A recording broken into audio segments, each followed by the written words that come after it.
अपन ने पिछले कुछ वीडियोस में रिसीप्ट एंड पेमेंट के क्वेश्चन किए हैं और आज से अपन इनकम एंड एक्सपेंडिचर के क्वेश्चन करना स्टार्ट करेंगे। आपकी बुक में जो अधिकतर क्वेश्चन है वो इनकम एंड एक्सपेंडिचर के ही हैं। होगा क्या, आपको एक रिसीप्ट एंड पेमेंट दिया हुआ होगा कि आया कितना गया कितना। अब आपको उससे गैस करना है कि इसमें से इनकम कितनी है और एक्सपेंडिचर कितना है।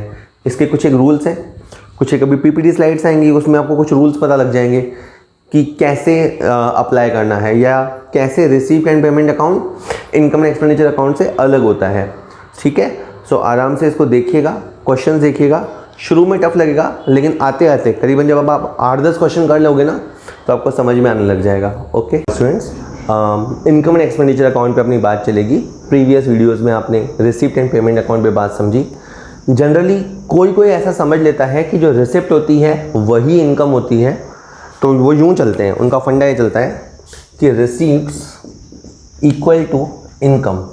पहले ही आप सुन लो ये इक्वल नहीं होता। मैं एग्जाम्पल बताता हूँ। सपोज करो आपने लोन लिया, लोन टेकन, तो पैसा आया, क्या ये रिसिप्ट है? हाँ। क्या ये रिसिप्ट है? हाँ। क्या ये इनकम है? नहीं।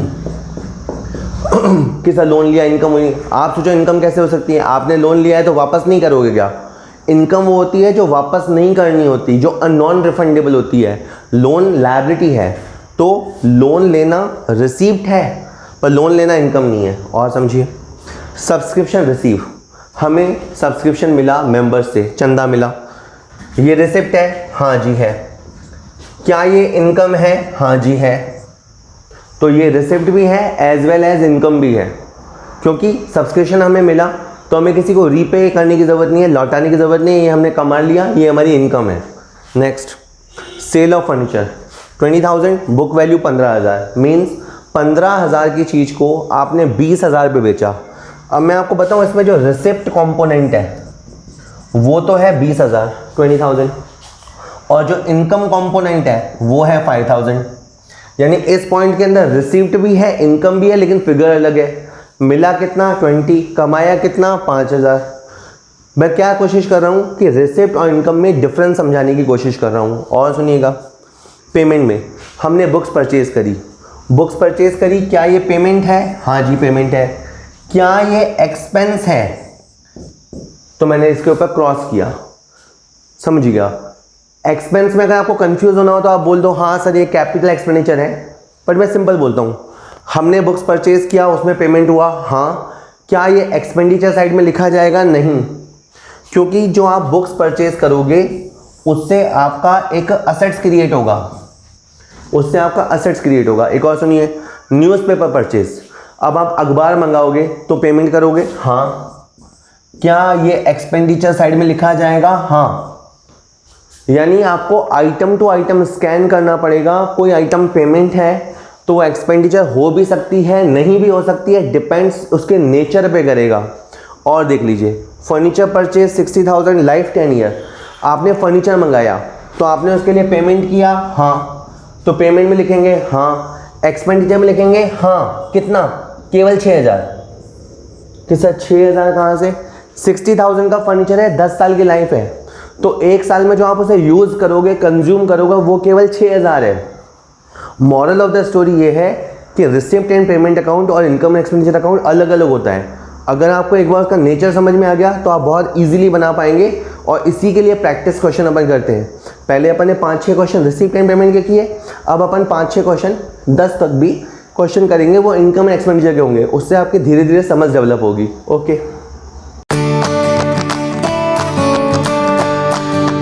ओके, तो आज हम पढ़ेंगे इनकम एंड एक्सपेंडिचर अकाउंट। अब ये होता क्या है, देखो लिखा है the income and expenditure account is an account prepared by non trading concern to a certain surplus और डेफिसिट। दैट इज़ जो एनपीओ होते हैं उनको सरप्लस हुआ है यानी बचत हुई है या डेफिसिट हुआ है, उसके लिए ये बनाते हैं। दैट इज़ जानना चाहते हैं कि इनकम ज़्यादा है या खर्चा ज़्यादा है। याद रखिएगा कि इनकम एंड एक्सपेंडिचर में हमेशा अक्रूअल कॉन्सेप्ट यूज़ किया जाता है। दैट इज़ आया या गया को देखने के बजाय हम करंट ईयर की सारी आइटम्स लेते हैं। यानी इनकम चाहे मिली तो भी लेनी है, नहीं मिली तो भी लेनी है। इसी तरह एक्सपेंस भी पूरे लेने हैं, चाहे पे कर दिए और चाहे आउटस्टैंडिंग है, तो इसको हम अक्रूअल कॉन्सेप्ट बोलते हैं। नेक्स्ट स्लाइड आ रही है। Features of income and expenditure account. अब इनकम एंड एक्सपेंडिचर अकाउंट कोई पूछे कि सर ये रियल है, पर्सनल है, नॉमिनल है, तो बेटा ये नॉमिनल अकाउंट है। दैट इज़ इनकम और एक्सपेंसेस पे जो बेस्ड अकाउंट होते हैं वो नॉमिनल अकाउंट होते हैं। इसके अंदर कोई कैपिटल आइटम नहीं आती। कैपिटल आइटम मतलब भारी भरकम आइटम जैसे फर्नीचर, इन्वेस्टमेंट, असेट्स, बिल्डिंग, इस तरह की नहीं आती। इसके डेबिट साइड में आपके सारे एक्सपेंस आएंगे। जैसे अगर आप 2020-21 के अकाउंट बना रहे हो तो उसके पूरे एक्सपेंसेस उस पीरियड के आ जाएंगे। इसी तरह इनकम साइड में पूरी इनकम उस सीज़न की आ जाएगी, ठीक है। और ये अकाउंट सेम ऐसा होता है जैसे प्रॉफिट एंड लॉस देखा आपने, जैसे प्रॉफिट एंड लॉस अकाउंट बनता है उसी तरह का ये बना करता है। इसके बाद नेक्स्ट है receipt and payment account versus income and expenditure account. अब अपन ने पहले लेक्चर्स में रिसीप्ट एंड पेमेंट देखा है और अब इनकम एंड एक्सपेंडिचर कैसे अलग है। तो देखो नेचर में क्या है कि जो रिसीप्ट एंड पेमेंट अकाउंट है वो एक तरह से कैश बुक की समरी है और उसका नेचर रियल अकाउंट है, क्योंकि कैश एक वस्तु है, थिंग है जो आता है या जाता है, तो उसका नेचर रियल अकाउंट है। वहीं इनकम एंड एक्सपेंडिचर का जो नेचर है वो नॉमिनल नेचर है और ये P&L की तरह होता है, ऑब्जेक्टिव। रिसिप्ट एंड पेमेंट आपको ये बताएगा कि आपके पास एंड में कितना कैश या बैंक बैलेंस मौजूद है, ये उसके बारे में बात करेगा, जबकि ये आपको नेट रिजल्ट बताएगा कि आपको सरप्लस हुआ या डेफिसिट हुआ। उसके बाद जो तीसरा डिफरेंस है वो है रिकॉर्डिंग। रिसिप्ट एंड पेमेंट में सारा कैश, सारा चेक रिकॉर्ड करेंगे, यानी जो कैश रिसिप्ट है, कैश पेमेंट है, बैंक रिसिप्ट है, बैंक पेमेंट है, वो सारा रिकॉर्ड होगा। जबकि इनकम एक्सपेंडिचर में जो रेवेन्यू नेचर का एक्सपेंडिचर होगा वो रिकॉर्ड होगा, यानी भारी भरकम एक्सपेंडिचर नोट नहीं होगा। इसी तरह इनकम भी जो रेवेन्यू नेचर की है वो रिकॉर्ड होगी। अगर आप किसी से लोन लेंगे तो वो कैपिटल रिसिप्ट है, वो आपकी इनकम नहीं है। याद रखिएगा कि रिसिप्ट एंड पेमेंट अकाउंट में revenue as well as capital सारी आइटमें आती हैं और इसमें केवल रेवेन्यू आइटम्स आया करती हैं। लास्ट दो डिफरेंस और हैं।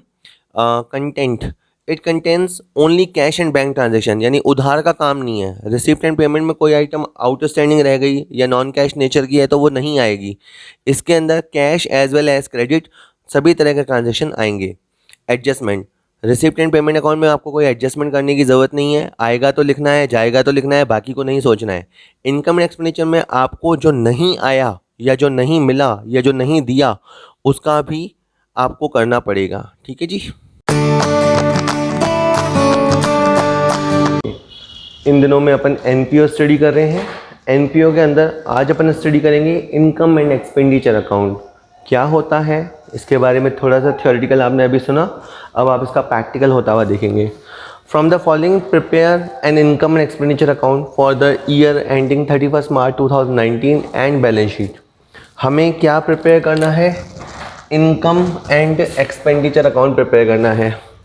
हमें गिवन क्या है? रिसीप्ट पेमेंट, तो हमें receipt and payment account given है।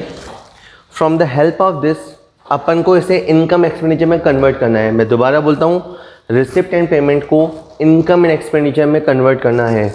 बेसिक बात आपको पता होनी चाहिए कि जो रिसिप्ट होता है वो इनकम मान लिया जाए, ऐसा ज़रूरी नहीं है। दैट इज़ जो पैसा हमें मिला वो इनकम ही हो, ये ज़रूरी नहीं है। फॉर एग्ज़ाम्पल, सबसे पहले यहाँ पे लिखा है to balance BD. To balance BD ये जो है ना, ये है आपका opening balance. That is at the starting आपके पास इतना पैसा अकाउंट में है, इतना पैसा कैश इन हैंड है, बट ये आपका इनकम नहीं है। आई रिपीट, ये आपका इनकम नहीं है। ये आइटम जो जाएगा वो जाएगा ओपनिंग बैलेंस शीट में। कैसे जाएगा वो अपन आगे आने वाली वीडियोस में देखेंगे, लेकिन ये पैसा इनकम नहीं है। Next is subscription. सब्सक्रिप्शन 31,500 हमें मिला, इसका डिटेल है हमारे पास। 1200 related to the last year, 28,300 related to the current year and 2,000 related to the next year. अपने को केवल ये वाला पिक करना है। तो यहाँ पे अपन जाएंगे इनकम साइड में। इनकम साइड में लिखेंगे by subscription current year 28,300। I repeat, ये जो 1,200 रुपये है ये कौन सा है? ये लास्ट ईयर का बाकी था जो हमने अब रिकवर किया है।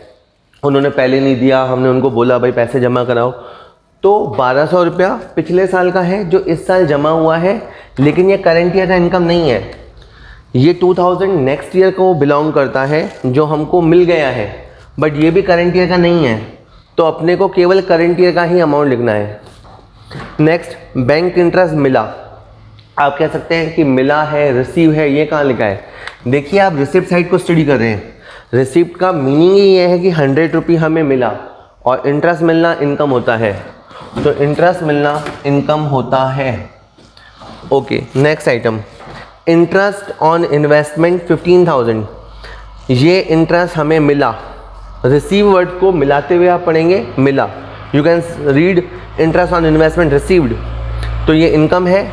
और इन्वेस्टमेंट 3 लाख के थे, तो ये एक एडिशनल इन्फॉर्मेशन है कि 3 लाख के इन्वेस्टमेंट थे और 15,000 इंटरेस्ट मिला है। हमें केवल 15,000 ही लिखना है जो कि हमारी इनकम है। टू सेल ऑफ फर्नीचर 2,500 रुपये मिला। फर्नीचर को सेल करने से 2,500 मिला, जबकि इसकी वैल्यू 3,200 थी। तो देखिए, इसमें हमें लॉस हुआ है, 700 का लॉस हुआ है, तो उसे अपने को यहाँ लिखना है। यहाँ सर एक्सपेंडिचर साइड में, एक्सपेंडिचर साइड डीआर साइड में लिखी जाती है। रिसिप्ट एंड पेमेंट में receipt payment, but income expenditure में इनकम इधर होता है, एक्सपेंडिचर इधर होता है। कि सर इसमें तो हमारे पास पैसा आया ना, यस आई एग्री, इसमें पैसा आया है, लेकिन बेसिकली हमें लॉस हुआ है। फर्नीचर हमने नुकसान कर दिया है हमने 700 का। नेक्स्ट, सैलरी पेड, सैलरी पे किया, एक्सपेंस है। रेंट 6,500 पेड आउट, इसमें से 500 रुपया related to the last year and 6,000 related to the current year, तो अपने को केवल ये 6,000 लिखना है। एक्सपेंडिचर की तरफ केवल ये 6,000 लिखना है which relates to current year. Next, stationery, stationery के लिए हमने पेमेंट किया, इसमें हमारा पैसा स्पेंड हो गया। देखिए, इसमें मैं एज्यूम कर रहा हूँ कि इन्होंने स्टेशनरी परचेज़ की है और साथ के साथ कंज्यूम भी की है। हम ये एज्यूम कर रहे हैं कि इन्होंने स्टेशनरी परचेज़ की है और साथ साथ कंज्यूम भी की है। इसके बाद पोस्टेज, पोस्टेज पे 250 एक्सपेंस है। मोटरसाइकिल, मोटरसाइकिल असेट है। देखिए, जिसे आप असेट कहते हैं, इसे टेक्निकली हम बोलते हैं कैपिटल एक्सपेंडिचर, भारी भरकम एक्सपेंडिचर। तो मोटरसाइकिल जो है वो कैपिटल एक्सपेंडिचर है, और कैपिटल एक्सपेंडिचर को इधर नहीं लिखते। ओके, गवर्नमेंट बॉन्ड्स, ये हमने पैसा इन्वेस्ट किया है, ये पैसा हमने इन्वेस्ट किया है। आम भाषा में भले बोला जाता हो कि हमारा मोटरसाइकिल पे पैसा खर्च हो गया, हमने सरकार में पैसा लगा दिया, पैसा खर्च हो गया, लेकिन ये पैसा खर्च नहीं हुआ है, ये आपके असेट्स क्रिएट हुए हैं। और ये जो बैलेंस शीट है, ये balance sheet cash in hand, cash at bank, ये भी आपका असेट है। तो आपको क्या करना है, बहुत ही केयरफुली तरीके से यहाँ से आइटमें उठानी है। अगर वो इनकम है तो लिखना है, एक्सपेंस है तो लिखना है, बहुत सारी आइटमों को छोड़ना है, बहुत सारी आइटमों को छोड़ना है। आखिर में आके आप देखिए कि आपका 36,000, 700, 6,000, 1,700, 250, 44650, ये तो हो गया एक्सपेंस। और 28,300, 15,100, 43,400, ये है आपका इनकम। तो आपका एक्सपेंसेस ज़्यादा है, तो हम लोग डेफिसिट कहेंगे, डेफिसिट यानी घाटा। ओके, सो 1,250 का डेफिसिट है, तो इसे लिखेंगे bye access of expenditure over income. Expenditure ज़्यादा है, इनकम कम है, ये डेफिसिट है। दोनों तरफ टोटल इक्वल कर देंगे, ठीक है। जैसे अभी अपन ने पहला क्वेश्चन देखा है, तो हो सके आपको टफ लगता हो, लेकिन अगर अपन बैक टू बैक इसके 6-7 क्वेश्चन और करेंगे तो आपको ये समझ में आने लगेगा। Okay, thank you. तो एनपीओ में अपन अब क्वेश्चन नंबर 8 पे आ गए हैं। इनकम एंड एक्सपेंडिचर का एक और क्वेश्चन हम सॉल्व करेंगे। From the following details of Vivek club prepare income and expenditure account. देखिए, आप पहली स्टार्टिंग लाइन बहुत ध्यान से सुनना कि हमसे क्या चाहता है, और ये बंदा हमसे बैलेंस शीट भी चाहता है।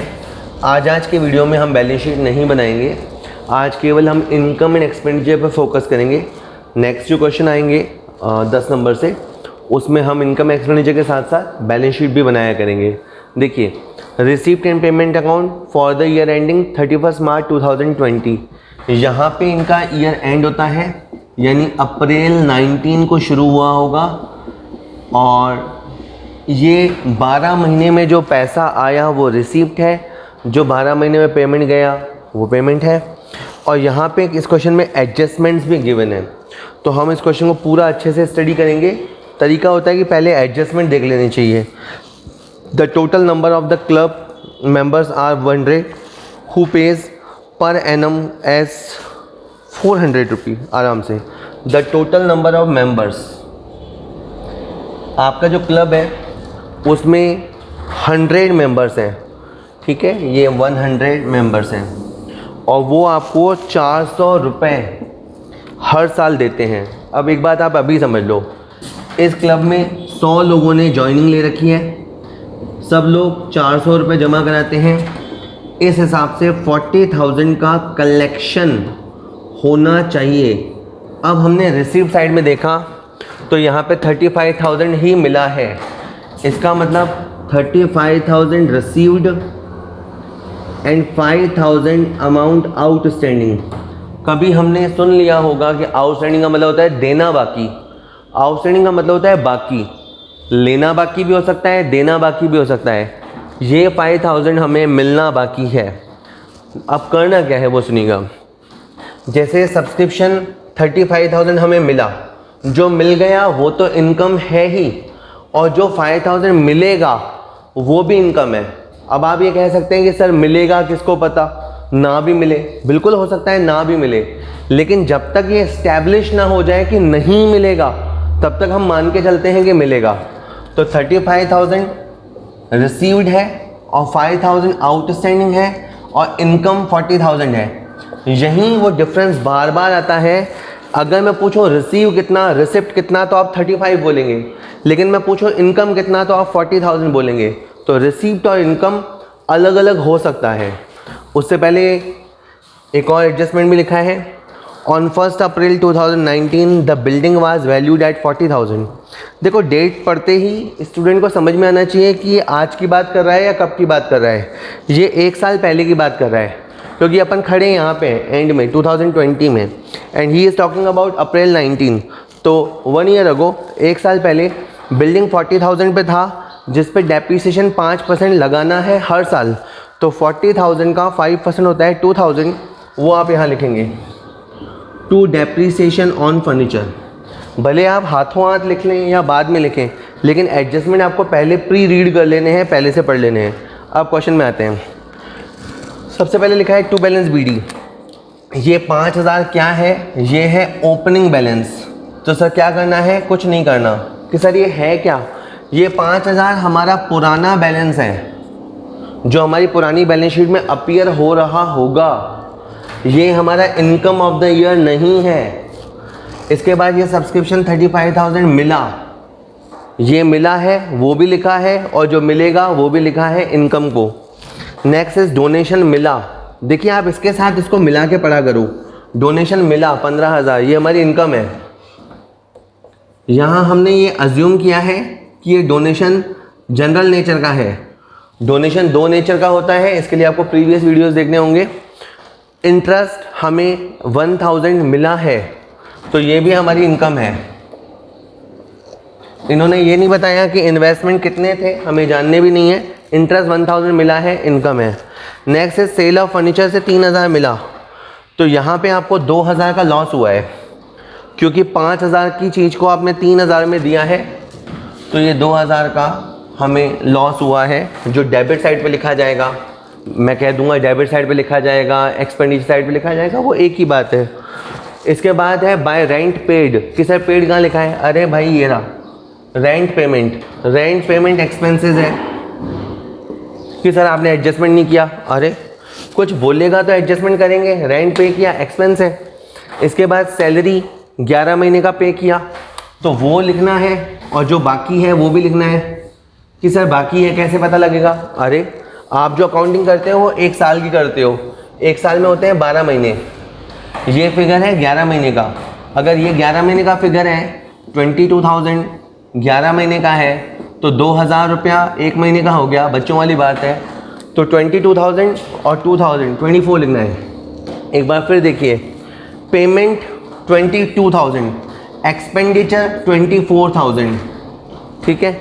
नेक्स्ट, स्पोर्ट्स मटेरियल के लिए हमने 9,500 पे किया, ये भी हम एक्सपेंस मानेंगे।